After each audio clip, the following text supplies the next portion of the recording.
Amazing Spiderman के पिछले part में ही हमने देखा था कि पीटर के माता पिता अपने बच्चे को छोड़कर चले गए थे। पीटर के पिता रिचर्ड पार्कर ऑस्कर कंपनी के साइंटिस्ट रूप में काम कर रहे थे और इसी कंपनी के मालिक नॉर्मन ऑसबॉर्न रिचर्ड के किए गए आविष्कार का इस्तेमाल एक जैविक हथियार के रूप में करना चाह रहे थे, जो कि रिचर्ड को नामंजूर था। इसलिए रिचर्ड अपनी रिसर्च से जुड़ी सभी फाइल्स को कंप्यूटर से डिलीट कर देते हैं और एक पॉइजन लेकर अपनी ईजाद किए गए सभी मकड़ी को मार देते हैं। उनकी इन हरकतों पर ऑस्कर कंपनी नज़र रख रही थी, तभी तो उनकी आईडी को ब्लॉक कर दिया जाता है। तब वे अपना बैग लेकर किसी और दूसरे रास्ते से यहाँ से बाहर निकल जाते हैं और घर पहुँच जाते हैं और यहाँ पर पहुँचकर ऑस्कर कंपनी की सच्चाई को सबके सामने लाने के लिए एक वीडियो शूट करने लगते हैं। इसके बाद का सीन तो हम इसके पहले पार्ट में देख ही चुके हैं कि वे अपनी फैमिली सहित अपने भाई के यहाँ जाकर अपने बच्चे को यहाँ छोड़ देते हैं और यहाँ से चले जाते हैं। फिर रिचर्ड अपनी वाइफ मैरी के साथ एक प्राइवेट प्लेन में बैठकर लेक जेनेवा की तरफ जा रहे थे। तब तो इन दोनों को पता ही नहीं था कि इस प्लेन को हाईजैक कर लिया गया है। रिचर्ड की वाइफ मैरी जैसे वॉशरूम के अंदर जाती है, वैसी केबिन से एक पायलट बाहर निकलता है। डॉक्टर रिचर्ड उस आदमी के हाथ में खून देखकर समझ गए थे कि जरूर इसने पायलट का खून कर दिया है। तब वे चुपके से उस वीडियो को रूजवेल्ट सर्वर में अपलोड करना शुरू कर देते हैं, जो वीडियो उन्होंने घर में शूट किया था। असल में ये आदमी नॉर्मन ऑसबॉर्न की तरफ से भेजा गया था इन दोनों का खून करने के लिए। अपलोड लगभग आधा ही हुआ होता है, तभी वो आदमी उनके लैपटॉप को बंद कर देता है। मैरी धक्का देकर वॉशरूम से बाहर निकलती है तो रिचर्ड और उस आदमी के बीच में हाथापाई शुरू हो जाती है और इसी हाथापाई के बीच में मैरी को गोली लग जाती है और यह देखकर डॉक्टर रिचर्ड पर मानो खून सवार हो जाता है और वे इस आदमी के अंधाधुंध पिटाई करके इसकी होश ठिकाने लगा देते हैं। डॉक्टर रिचर्ड अपनी वाइफ को सहारा दे रहे होते हैं, तभी वो आदमी उठकर पीछे से हमला कर देता है। जब इन दोनों के बीच में हाथापाई चलती रहती है, तभी ये प्लेन ऑटो पायलट सिस्टम से हट जाता है और प्लेन सीधा नीचे की तरफ जाने लगता है। वह पायलट मतलब वो आदमी डॉक्टर रिचर्ड पर हावी हो रहा था। तब डॉक्टर रिचर्ड गन निकालकर विंडो पर फायर कर देते हैं और प्लेन में दबाव कम होने के कारण सभी विंडो ग्लास ब्रेक होने लग जाते हैं और फिर वह पायलट उस टूटी हुई विंडो से सीधा प्लेन से बाहर निकल जाता है। इसके बाद डॉक्टर रिचर्ड लैपटॉप लेकर आधे अधूरी अपलोडिंग को पूरी तरह कंप्लीट कर देते हैं। ज़्यादा खून बह जाने की वजह से उनकी वाइफ भी अब मर चुकी थी। अब यह प्लेन भी क्रैश होते हुए नीचे की तरफ गिरने लगता है। इसके बाद की कहानी तो हम सभी को पता ही है। हम स्पाइडरमैन को न्यूयॉर्क शहर के एक बिल्डिंग से दूसरी बिल्डिंग में झूलते हुए दिखते हैं। प्लूटोनियम ले जाता हुआ ऑस्कर कंपनी के एक ट्रक को एलेक्सी सिस्टेविच के द्वारा हाईजैक कर लिया गया था। वह पुलिस की गाड़ियों को कुचलते हुए आगे बढ़ रहा था। इसी समय उसके आदमी भी ट्रक के छत को काट कर उसके अंदर घुस चुके थे बेस कीमती प्लूटोनियम को हथियाने के लिए। फिर स्पाइडरमैन ये खबर सुनकर उस ट्रक के ऊपर पहुंच जाता है और एलेक्सी को डिस्टर्ब करने लग जाता है। मैक्स डिलो नाम का एक इंजीनियर जब अपने ऑफिस की तरफ जा रहा होता है, तब उसका ब्लूप्रिंट रास्ते में गिर जाता है और यह ट्रक तेजी से उसकी तरफ आते रहता है। तब स्पाइडरमैन आकर सही समय पर उसको बचा लेता है।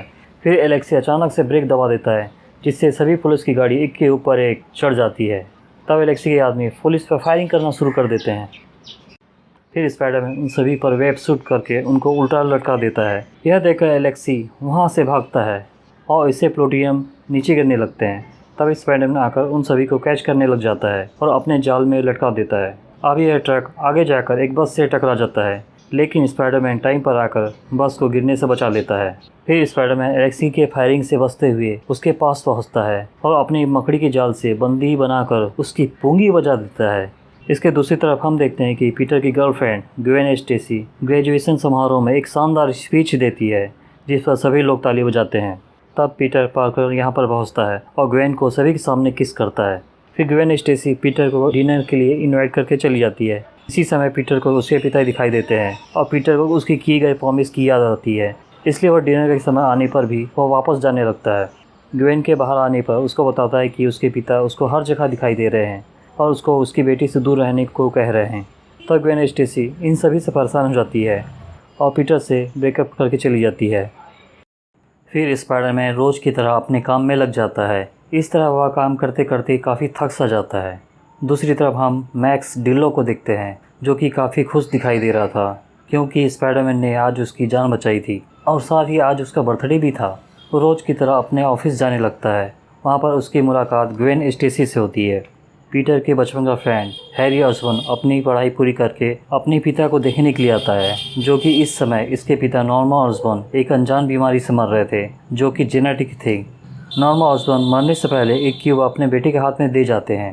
नॉर्मन ऑसबॉर्न की डेथ हो जाने के कारण ऑस्कर कंपनी के सभी कर्मचारियों को छुट्टी दे दी जाती है, पर मैक्स को यहीं पर ही रुकना पड़ता है बिजली की एक प्रॉब्लम को ठीक करने के लिए। मैक्स यहाँ पर एक इलेक्ट्रिकल इंजीनियर था ऑस्कर कंपनी का हाइड्रो इलेक्ट्रिक पावर प्लांट पूरे शहर को बिजली सप्लाई कर रहा था। यहाँ के बड़े बड़े वाटर टैंक में काफ़ी सारी इल्फिश थी जो कि एक इलेक्ट्रिक जनरेटर का काम कर रही थी। जब मैक्स डिल्लो जब वो अलग हुए केबल को जोड़ने जाता है तो उसको हजारों वोल्टेज का झटका लगता है। तब वो केबल को पकड़े हुए ही इल्फिश के टैंक में गिर जाता है। अब चारों तरफ से इल्फिश उस पर अटैक करने लगती है और तब यह टैंक ब्लास्ट होकर टूट जाता है। पिता के मरने के पश्चात हैरी इस कंपनी का नया CEO बना दिया जाता है। हैरी बोर्ड मेंबर के सामने ऐलान करता है कि हर कोई उसके असिस्टेंट फेलिसिया की ही बात मानेगा। तभी इसी समय पीटर नॉर्मा ऑसबोर्न की मौत की खबर न्यूज़ में देखकर हैरी से मिलने के लिए चला आता है। फिर वे दोनों अपनी लाइफ से जुड़ी काफ़ी सारी बातें करने लग जाते हैं क्योंकि ये दोनों लगभग 8 साल बाद एक दूसरे से मिल रहे थे। कंपनी का वाइस प्रेसिडेंट डोनाल्ड अपने आदमी को कहता है कि मैक्स डिल्लो वाली दुर्घटना किसी की नज़र में नहीं आनी चाहिए, तभी तो उसकी डेड बॉडी को मुर्दाघर भेज दिया गया था। फिर यहाँ अचानक ही मैक्स डिल्लो घबरा कर उठ जाता है। मैक्स एक जीता जागता इलेक्ट्रिक जनरेटर बन चुका था। ग्वेन पीटर को बुलाकर बताती है कि उसको अगर स्कॉलरशिप मिल जाती है तो वह इंग्लैंड चली जाएगी ऑक्सफोर्ड यूनिवर्सिटी में पढ़ाई करने के लिए। मैक्स डिल्लो अपनी पावर से अनजान टाइम्स स्क्वायर में घूमता रहता है और फिर अंडरग्राउंड केबल से इलेक्ट्रिक पावर एब्जॉर्ब करने लग जाता है, जिससे पावर सप्लाई में डिस्टर्बेंस शुरू हो जाती है। यह देखकर पीटर तुरंत ही समझ जाता है कि टाइम्स स्क्वायर में कुछ तो लोचा हो रहा है। तब वह ग्वेन को यहीं पर ही छोड़कर चला जाता है। एक तेजी से आती हुई ट्रक को मैक्स अपनी पावर से उठाकर पटक देता है, जिससे यहाँ पर लोगों की भगदड़ मच जाती है। बिल्डिंग में लगे स्क्रीन में अपने आप को देखकर मैक्स को काफ़ी अच्छा लग रहा था। फिर पुलिस के द्वारा उसकी तरफ एक गैस कंटेनर फेंक दिया जाता है, जैसे कि वह गुस्सा होकर उन सभी बिजली का प्रहार कर देता है। पर स्पाइडरमैन सही टाइम पर आकर एक पुलिस वाले को बचा लेता है। यहाँ पर स्पाइडरमैन मैक्स को पहचान नहीं पा रहा था क्योंकि उसका हुलिया ही चेंज हो गया था। तब मैक्स की याद दिलाने पर ही स्पाइडरमैन को याद आ जाता है। यहाँ पर स्पाइडरमैन उसको अपनी बातों में फंसाकर कहीं और ले जाने की कोशिश कर रहा था। एक पुलिस वाले के द्वारा मैक्स पर गोली चलाने से गुस्सा हो जाता है। जब स्पाइडरमैन उसको रोकने लगता है तो हाई वोल्टेज का करंट उसके वेब से होते हुए उसके वेब शूटर को ही जलाकर रख देता है। स्पाइडरमैन के द्वारा पुलिस वाले को बचाने पर यहाँ के सारे लोग स्पाइडरमैन की ही हौसला अफजाई करने लगते हैं, जैसे कि मैक्स बहुत गुस्सा हो जाता है और वह नीचे लगे लोहे की जाली में करंट प्रवाहित कर देता है। और वैसे ही स्पाइडरमैन कार को लेकर पीछे की तरफ जंप करता है और सीढ़ी में खड़े लोग लोहे की रेलिंग को पकड़े उससे पहले ही स्पाइडरमैन उन सभी पर वेब शूट करके उनको बचा लेता है। फिर मैक्स अपने लाइटनिंग स्ट्राइक से हमला करके स्पाइडरमैन को दूर फेंक देता है।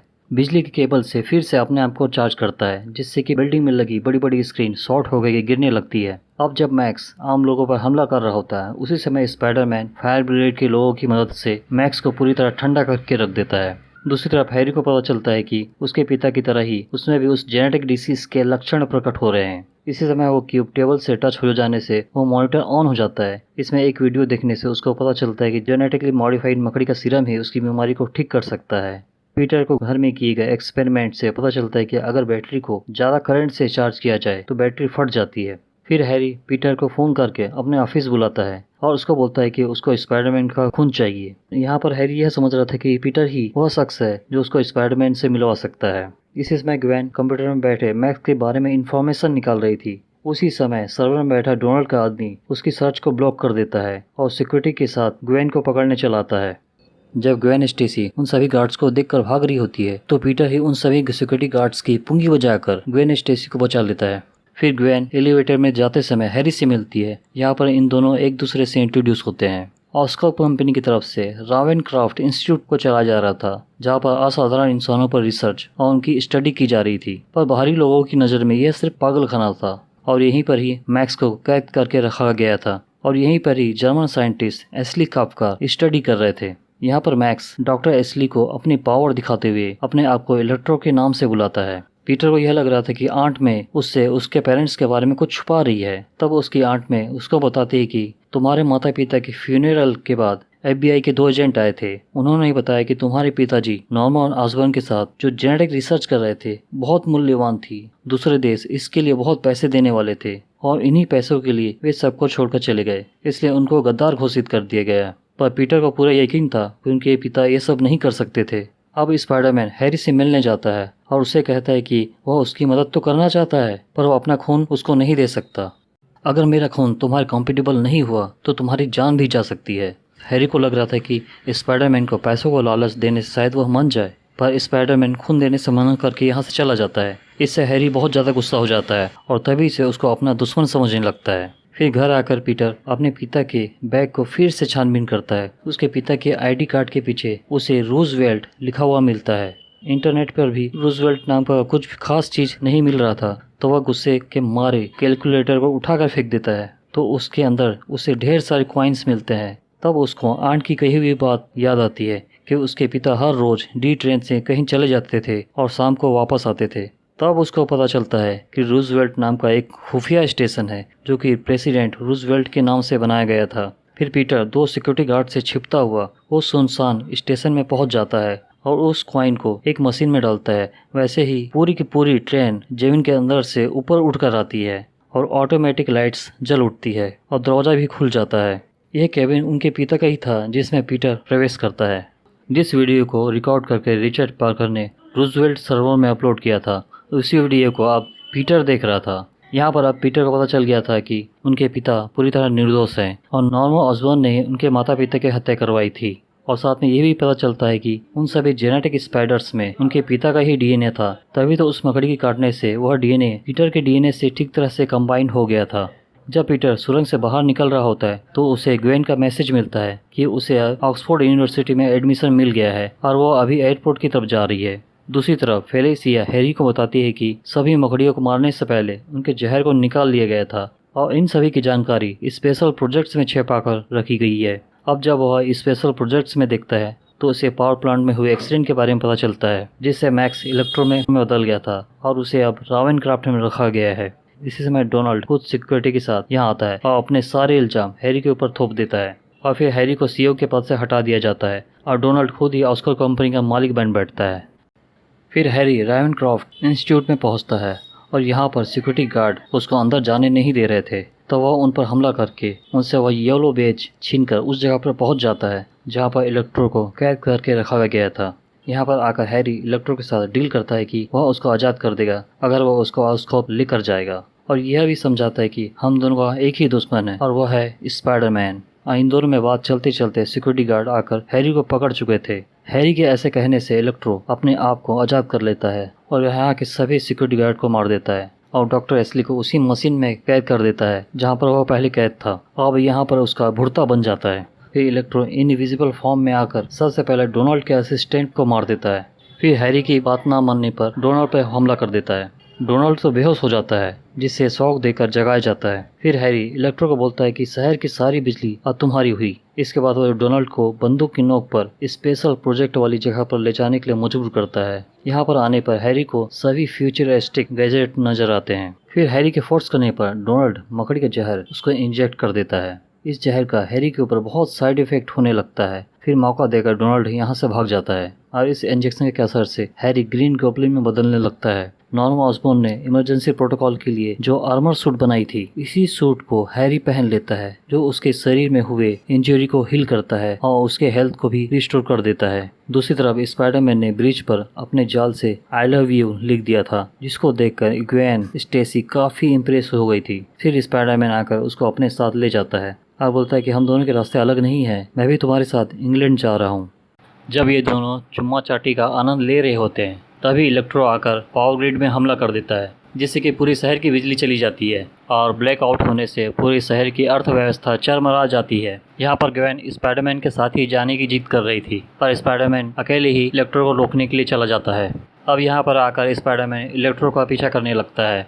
स्पाइडरमैन उसका पीछा करते करते पावर ग्रिड के पास आ जाता है। इलेक्ट्रो स्पाइडरमैन को बोलता है कि ये सभी पावर ग्रिड मेरी ही डिज़ाइन की हुई है, इसलिए इस पर सिर्फ मेरा ही हक है।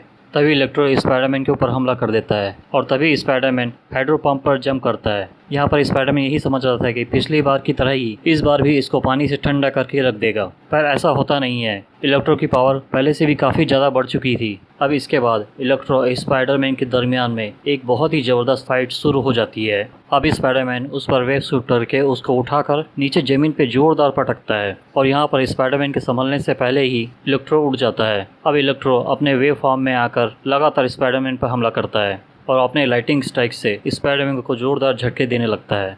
तभी ग्वेन स्टेसी एक पुलिस की कार में आकर इलेक्ट्रो को जोरदार ठोकर मारती है जिससे कि अपने होश खो बैठता है और स्पाइडरमैन के साथ झगड़ा करने लगती है कि क्यों उसको अकेला छोड़कर आ गया। फिर स्पाइडरमैन ग्वेन को अपना प्लान समझाता है और उसे पावर सिस्टम को रीसेट करने के लिए अंदर भेज देता है। और वैसे ही इलेक्ट्रो अपने होश में आकर स्पाइडरमैन पर हमला करना शुरू कर देता है और ये अपने लाइटनिंग स्ट्राइक से हमला कर रहा होता है और स्पाइडरमैन झूल झूल कर इसके हर हमले से बच रहा होता है। साथ ही साथ इलेक्ट्रो का गुस्सा भी बढ़ता जा रहा था। अब स्पाइडरमैन सभी टूटी हुई केबल को आपस में जोड़ने की कोशिश करने लगता है और तभी इलेक्ट्रो अपनी लाइटनिंग स्ट्राइक से स्पाइडरमैन पर हमला कर देता है।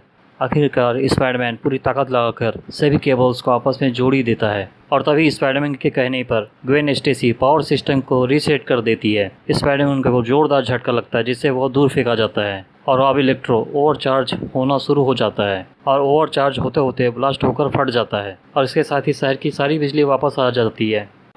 इसके बाद हैरी अपने उड़न खटोले में उड़ता हुआ यहाँ पहुँचता है और यहाँ पर ग्वेन स्टेसी और स्पाइडरमैन को दोनों को एक साथ देखकर तुरंत ही समझ जाता है कि स्पाइडरमैन कोई और नहीं पीटर ही है और स्पाइडरमैन को बोलता है कि मेरी इस हालत के लिए कोई और नहीं तुम ही जिम्मेदार हो। और उसके साथ ही हैरी ग्वेन स्टेसी को अपने उड़न खटोले में उठा कर ले जाता है जहाँ पर स्पाइडरमैन उसका पीछा करने लगता है पर उसको पकड़ने में असफल रहता है और स्पाइडरमैन के बहुत कहने पर हैरी ग्वेन स्टेसी को छोड़ देता है और वह तेजी से नीचे गिरने लगती है पर स्पाइडरमैन उसको कैच कर ही लेता है। फिर हैरी के द्वारा फेंके गए पंपकिन बम से एक जोरदार ब्लास्ट होता है। अब हैरी और स्पाइडरमैन के दरमियान में एक ज़बरदस्त फाइट शुरू हो जाती है और इस फाइट में हैरी का उड़न खटोला उससे अलग हो जाता है और यह उड़न खटोला घड़ी के बुर्जों से टकरा जाता है जिससे ग्वेन स्टेसी नीचे गिरने लगती है और इसी समय स्पाइडरमैन मकड़ी के जाल फेंककर ग्वेन स्टेसी को ऊपर की तरफ खींचने लगता है और तभी हैरी पीछे से हमला कर देता है। स्पाइडरमैन ने मशीन के पुर्जों को अपने पैर से रोक कर रखा हुआ था पर ज़्यादा देर तक नहीं। ज़्यादा तनाव होने से मशीन के सभी पुर्जे अलग अलग हो जाते हैं और जिससे हैरी एकदम दूर फेंका जाता है और अपने होश खो बैठता है